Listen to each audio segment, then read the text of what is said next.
नमस्कार। बिहार स्वास्थ्य विभाग में स्टाफ नर्स भर्ती को लेकर क्या अपडेट है, इसका सिलेबस क्या होने वाला है, ऑफिशियल सिलेबस क्या है, कैसे सवाल पूछे जाएंगे, कौन कौन से जो लोग हैं वो फॉर्म को अप्लाई कर पाएंगे। एक बात सबसे पहले समझ लीजिए, चाहे आपने जीएनएम किया है, चाहे आपने बीएससी नर्सिंग किया है, चाहे आपने पोस्ट बेसिक बीएससी नर्सिंग भी कर लिया है, सब बराबर है। यहाँ पे किसी को कोई एक्स्ट्रा मार्क्स नहीं दिया जाएगा, ना ही किसी को कम दिया जाएगा। आप जीएनएम बीएससी नर्सिंग सबको बराबर कर दिया गया है। ये मैंने अपने पुराने वाली वीडियो में बताया था, लेकिन इस वीडियो में आपको बताने वाले हैं सिलेबस कि इसका सिलेबस क्या होने वाला है। साथ ही साथ आपको बता दें कि अगर आपने बिहार से बाहर से किया है जीएनएम, तो आप समझिए आपके लिए क्या शर्तें रखी गई है। अगर आपने बिहार से किया है तो क्या शर्तें रखी गई है, लेकिन एक चीज कॉमन है। क्या कॉमन है उस चीज को भी बताएंगे। तमाम जानकारी आपको इस वीडियो में देने वाले हैं। तो आप भी बिहार स्टाफ नर्स भर्ती का इंतजार कर रहे हैं, आप चाहते हैं आपके सारे सवालों का जवाब का जो सटीक जो है उत्तर मिल सके, तो आप जो है इस वीडियो को पूरा जरूर देखिएगा। तो आइए इस वीडियो को स्टार्ट करते हैं, लेकिन आपसे अनुरोध करेंगे अगर आपने इस चैनल को अब तक सब्सक्राइब नहीं किया है तो जरूर कर लीजिएगा। काफी लोगों की क्वेरी आ रही थी कि कोई अच्छे प्रकाशक का बुक बता दीजिए, हम उससे पढ़ ले और उससे पढ़ करके हम एग्जाम पास कर लेंगे। उसके लिए भी क्या प्रोसेस है, उसके लिए भी क्या चीजें मैंने पता करी है, उसके बारे में भी आपको बताएंगे।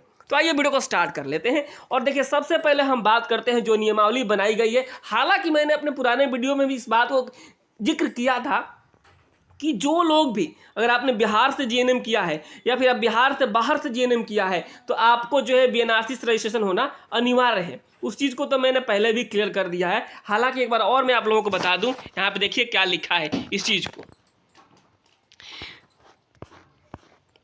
तो यहाँ पे आप देखेंगे, अगर आपका कॉलेज, अगर आपने बिहार से किया है तो यहाँ क्या लिखा है, recognise institutes means the institutions recognised by the state government of Bihar. यानी आपका जो कॉलेज है वो बिहार गवर्नमेंट से अप्रूव्ड है या फिर आईएनसी से अप्रूव्ड है, तो आप फॉर्म को अप्लाई कर पाएंगे।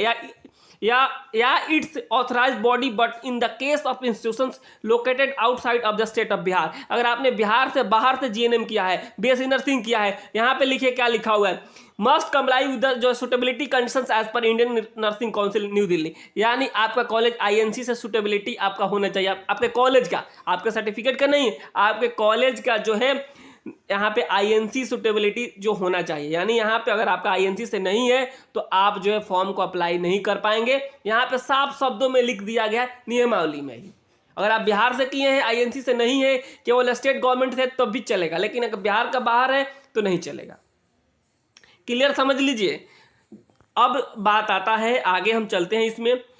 ये सारी चीज़ें तो हो गई। उम्र सीमा भी मैंने आपको पहले ही बता दिया है कि 21 साल मिनिमम होगा, मैक्सिमम वही है। यूआर के लिए जो है आपको 37 साल रखा जा सकता है और बाकी जो एससी एसटी के लिए वही 40 साल के आसपास रखा जाएगा। ये सारी चीज़ें तो हो गई, आप सभी को पता है। लेकिन सबसे ज़्यादा यही सवाल निकल कर आ रहा है कि आखिर हम इसका तैयारी कैसे करें। तैयारी वाला बात को लेकर के मैंने भी बहुत कोशिश करी, बहुत रिसर्च करी इसके ऊपर। तो आपसे जो है 75 मार्क्स का जो है एग्ज़ाम्स लिया जाएगा।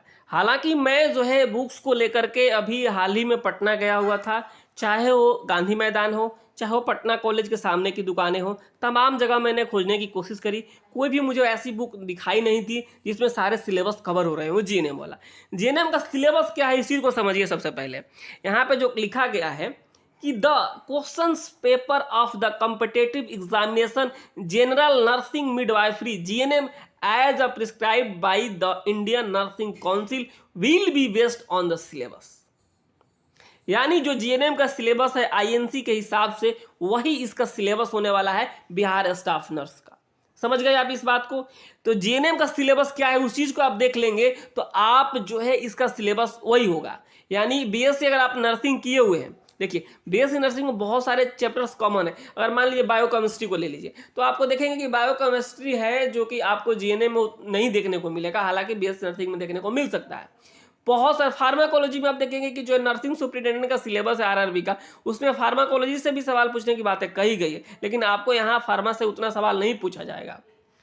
समझ रहे आप इस बात को। मैं जीएनएम वाले के बारे में बात कर रहा हूँ। तो बीएससी नर्सिंग वाले हैं, आपको ऐसा जो चैप्टर्स है जो आप नहीं पढ़े हुए हैं, तो आप जो है जीएनएम वाला बुक लेकर पढ़ना शुरू कर दीजिए। यही आपके पास ऑप्शंस है, दूसरा कोई ऑप्शंस नहीं है। तो यहाँ पे आप सिलेबस देखेंगे एक बार, तो यहाँ पे देखिए सिलेबस भी मैं आपको बता देता हूँ, जो कि आपको इससे सवाल पूछे जाने वाले हैं। यहाँ पे आपको सारे सिलेबस में आपको दिखा देता हूँ। ये देखिए syllabus of staff nurse Bihar. यहाँ पे आपको एनाटोमी एंड फिजियोलॉजी, सबसे ज़्यादा सवाल इसी से पूछे जाते हैं। या फिर आप माइक्रोबायोलॉजी को ले लीजिए, फर्स्ट एड को ले लीजिए, इन्वायरमेंटल हाइजीन को ले लीजिए। कंप्यूटर एजुकेशन से सवाल कम पूछे जाएंगे लेकिन पूछे जा सकते हैं। तो ये सारे जो चैप्टर हैं एनाटॉमी से लेकर के माइक्रोबायोलॉजी से लेकर के sociology, psychology, fundamental of nursing, first aid, community health nursing, environmental hygiene, health education and communication skills, nutrition, यहाँ पे साथ साथ कंप्यूटर एजुकेशन, इंग्लिश और साथ साथ medical surgical nursing, mental health nursing, child health nursing, midwifery, gynaecological nursing, nursing education, introduction to research and aesthetics, professional trend and adjustment, nursing administration and ward management. ये सारे chapters आपको देखने होंगे। तो BSc nursing वाले आप लोग देख लीजिए। अगर आपको लगता है कि आपके जो है इसमें चैप्टर्स में नहीं है तो आप उसको कवर करना शुरू कर दीजिए। जिस दिन भर्ती निकलेगा उस दिन कवर करना शुरू कीजिएगा तो आप पीछे रह जाइएगा। इसके लिए मैंने एक चीज़ किया है, ये जितने भी चैप्टर है, ऐसा नहीं किसी एक से, जितने भी चैप्टर हैं यहाँ पे आप काउंट कर लीजिए, उतने मैं पीडीएफ दे दूंगा आपको, अलग अलग 200 300 जितने भी प्रश्न बन पा रहे हैं इनसे, उन सब का मैंने अलग अलग पीडीएफ तैयार कर रखा है। जैसे आपको नर्सिंग एजुकेशन का, चाइल्ड नर्सिंग का, न्यूट्रिशन का, फर्स्ट एड का, सबका मिलेगा आपको। जो है मैंने आपको 4-5 हज़ार जो भी सवाल बन रहे हैं उन सारे सवालों को आपको दे दूंगा, जो कि ऑब्जेक्टिव टाइप होंगे, हिंदी में होगा, आप उसका जो कि चार्जेबल होगा। तो यहाँ पे आप देखेंगे कि आपको हिंदी मीडियम मिलेगा। और एक सवाल और आता है कि जो एग्ज़ाम्स कैसे होंगे। जो एग्ज़ाम्स होगा सीबीटी, तो आपको बता दें हिंदी और इंग्लिश दोनों में होने वाला है। हिंदी और इंग्लिश दोनों में होगा, ऐसा नहीं केवल इंग्लिश में ही होगा। तो हिंदी इंग्लिश दोनों में होगा। तो आप लोग इसके लिए जो है चिंता मुक्त रहिए कि जो एग्ज़ाम्स किस लैंग्वेज में होगा। तो आप अगर लेना चाहते हैं सबका एक एक करके सबका पीडीएफ जो भी है, जितने भी चैप्टर है सबका पीडीएफ आपको मिल जाएगा। उसके लिए आपको जो है एक नंबर पे मैसेज करना होगा। मैसेज के आपको बताया था किस नंबर पे करना होगा, 72 899 59 436 पे जो है आप मैसेज करेंगे, आपको पीडीएफ मिल जाएगा। तो ये चीज़ें हो गई। अब जो है आप तैयारी शुरू कीजिए। अब तैयारी नहीं करेंगे शुरू तो आप पीछे रह जाएंगे। आपको बता रहे यही सारा चैप्टर्स है, यही चैप्टर्स अगर आप पढ़ लेते हैं तो आपको ये नौकरी दिला जाएगा।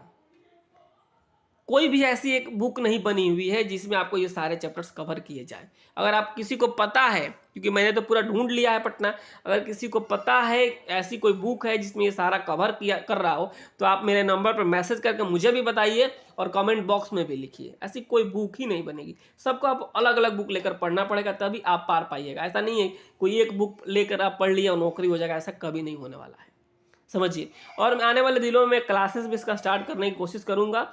जैसे भर्ती निकलेगी तो सबका अलग अलग चैप्टर वाइज हम लोग ऑब्जेक्टिव टाइप क्वेश्चंस देखेंगे, सब्जेक्टिव नहीं ऑब्जेक्टिव टाइप देखेंगे। तो ये चलिए सिलेबस हो गया। आप तैयारी का पैटर्न क्या है, तैयारी का जो है आप जैसे ही आप हमारा ऑब्जेक्टिव टाइप क्वेश्चंस लेंगे तो आपको आइडिया लग जाएगा किस तरीके से सवाल पूछे जा रहे हैं। अब एक बात निकल कर आती है कि आपको और भी देखना है कि जो है क्या इसका बेस होता है, कैसे सवाल पूछा। आप जो है आरआरबी नर्सिंग सुपरिटेंडेंट का जो है प्रीवियस ईयर का पेपर देख लीजिए। हालांकि वो थोड़ा टफ होता है क्योंकि उसमें बीएससी नर्सिंग से भी सवाल पूछे जाते हैं, लेकिन आपको आइडिया लग जाएगा। तो ये सारी चीज़ें होगी, ये सारी टेक्निक होगी जो आने वाले दिनों में आपको और भी बहुत सारी चीज़ें बताऊंगा इस चैनल के ऊपर। तो आप पढ़िएगा तो नौकरी होगा, क्योंकि बिहार की बहालियां हैं स्वास्थ्य विभाग में आ रही है। हो सकता है कि चुनाव हो जाए उसके बाद एक बहाली पूरी हो जाए, दूसरी बहाली कब आई कोई पता नहीं। तो आप लोग पढ़ना शुरू कीजिए और पढ़िए। जो भी दिक्कत होता है आप हम लोगों से हमसे पूछिए, मैसेज कीजिए, कमेंट कीजिए, कॉल मत कीजिए क्योंकि कॉल में बड़ी दिक्कत हो रहा है कि काफ़ी लोगों का कॉल आ रहा है। तो ये सारी चीज़ें लगभग आपको क्लियर हो गया होगा कि जो है जो लोग देखिए, एक बार थोड़ा सा मैं आपको ओवरऑल बता देता हूँ। जो जीएनएम किए हैं वे फॉर्म को अप्लाई कर पाएंगे, जो बीएससी नर्सिंग किए हैं वे लोग भी फॉर्म को अप्लाई कर पाएंगे। हालांकि जो जीएनएम किए हैं बिहार से उनको जो है आपको बिहार गवर्नमेंट से अप्रूव्ड है तो चलेगा, आईएनसी से तो और well and good. BSc nursing वही हाल है, अगर बिहार से किए, अगर लोग जो लोग एमपी से किए हैं या फिर अदर स्टेट से किए हैं उनको जो है उनका कॉलेज जो है आईएनसी सुटेबिलिटी के हिसाब से होना चाहिए, तो अभी आप फॉर्म को अप्लाई कर पाएंगे। आप अपने कॉलेज से पता कीजिए कि क्या है उस कॉलेज का सीन, तभी आप लोग एलिजिबल होंगे। ये सारा चीज़ होगा, लेकिन इस सारी चीज़ों को पूरा करने के बाद भी आपको बीएनआरसी से रजिस्ट्रेशन होना जरूरी है। इस चीज़ को भी क्लियर समझ लीजिए। उम्र की सीमा मैंने बता दिया 21 साल है मिनिमम, बाकी सारी चीज़ें रिजर्वेशन वाइज होता है। जो लोग बिहार से बाहर के हैं उनको जो है रिजर्वेशन नहीं मिलता है, वे जनरल कैटेगरी में काउंट किए जाते हैं, चाहे वो किसी भी कैटेगरी से हों। ये भी चीज़ क्लियर होगा। सिलेबस क्या है इस चीज़ को भी मैंने बता दिया। कई लोग स्क्रीनशॉट ले चुके होंगे, अगर आपने नहीं लिया है तो ले लीजिए, पढ़ना शुरू कीजिए। हमारा काम है आपको बताना और आपका काम है पढ़ना, तब जाके आपको नौकरी मिलेगी। ये होगा सिलेबस। बाकी सारी चीज़ें मैंने आपको बता ही दिया। कोई भी डाउट्स रह गया हो तो आप हमें कमेंट्स बॉक्स में ज़रूर लिखिएगा। जो भी सही जानकारी होती है मैं आप सभी को उपलब्ध करवाता हूँ। भर्ती कब तक आएगी, तो भर्ती को लेकर आप थोड़ा सा इंतजार कीजिए, क्योंकि अभी मामला जो है अभी जो गजट प्रकाशित हुआ है, अभी ये सामान्य प्रशासन विभाग के द्वारा भेजा जाएगा और तमाम चीज़ें अंतिम रूप से ये बीटीएससी को भेजा जाएगा और बीटीएससी जो है इस भर्ती को निकालेगी। तो इसमें अभी मे भी जनवरी हो सकता है, जनवरी संभावना है कि जनवरी एंड तक ये भर्ती आने की पूरी संभावना आप मान के चलिए, क्योंकि अब सारी चीज़ें लगभग पूरी होती जा रही है धीरे धीरे। तो फिलहाल इस वीडियो में इतना ही है। आप सभी तैयारी करते रहिए, बहुत ही अच्छा मौका है बिहार में जो है स्टाफ नर्स की तैयारी करना। और सैलरी के बारे में आगे बताऊंगा, सैलरी आप मान के चलिए 50,000 से ऊपर मिलेगी। तो फिलहाल इस वीडियो में इतना ही है। नमस्कार, धन्यवाद। चैनल को सब्सक्राइब करना बिल्कुल नहीं भूलिएगा। सैलरी के लिए मैं बहुत ही जल्दी आप लोगों को बताऊंगा, क्योंकि काफ़ी लोग सैलरी के बारे में पूछते हैं, लेकिन ये मान के चलिए ना 50,000 तो कहीं नहीं जाने वाला है। बेसिक ही इसका 35,000 के आसपास रहेगा। तो तमाम चीज़ें मैं बताऊंगा आने वाले दिनों में। नमस्कार, धन्यवाद।